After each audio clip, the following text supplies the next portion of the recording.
చాలా మంది నర్వ్స్‌కి సంబంధించి మైలిన్ ప్రాబ్లమ్ ఫేస్ చేస్తూ ఉంటారు కదా! ఫస్ట్ ఆఫ్ ఆల్ ఈ మైలిన్ ప్రాబ్లమ్ అంటే ఏంటి? ఇది అసలు రావడానికి రీజన్స్ ఏంటంటారు? మైలిన్ షీత్ అంటాం. మైలిన్ అంటే ఏంటంటే fatty protein based insulating layer అంటామన్నమాట.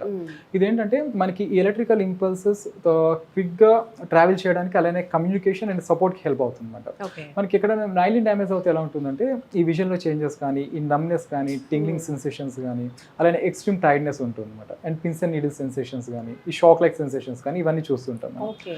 So ఈ మైలిన్ ఏంటంటే మనకి ఇంకొకటి డ్యామేజ్ అయినా కూడా మనకి మన బ్రెయిన్ అనేది మళ్ళీ దాన్ని రీజనరేట్ చేసుకోగలుగుతుంది. ఓకే. అంటే ఈ మైలిన్ ఎలా అవుతుందంటే myelin made by different types of cells మాట.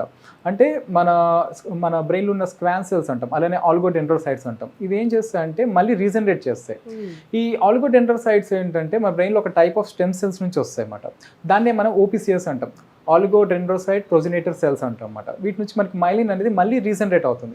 అయితే ఏజింగ్లో ఇది కొంచెం స్లో అవుతుంది ఈ మైలిన్ అనేది. ఓకే. సో ఇక్కడ ఏమవుతుంది మనకి ఈ డిస్క్ కంప్రెషన్స్, నర్వ్ కంప్రెషన్స్ క్రానిక్గా ఉన్నప్పుడు, హెర్నియేషన్స్ ఉన్నప్పుడు ఒక్కొక్కసారి మైలిన్ డ్యామేజ్ అయ్యే ఛాన్సెస్ ఉంటాయి అన్నమాట. ఈవెన్ నర్వస్ సిస్టమ్ ఇష్యూస్లో కానీ, డయాబెటిక్ న్యూరోపతిలో కానీ, అదర్ హెల్త్ డిసీజెస్లో కానీ ఈ మైలిన్ ఒక్కొక్కసారి డ్యామేజ్ అవుతుంది మనకి బ్రెయిన్ డిసీజెస్లో కానీ. సో మనకి ఏమవుతుందంటే మనకి ఎక్కువ ప్రాబ్లం ఉన్నప్పుడు ఈ మైలిన్ రీజనరేట్ అవ్వడం అనేది స్లో అయిపోతుంది అనమాట.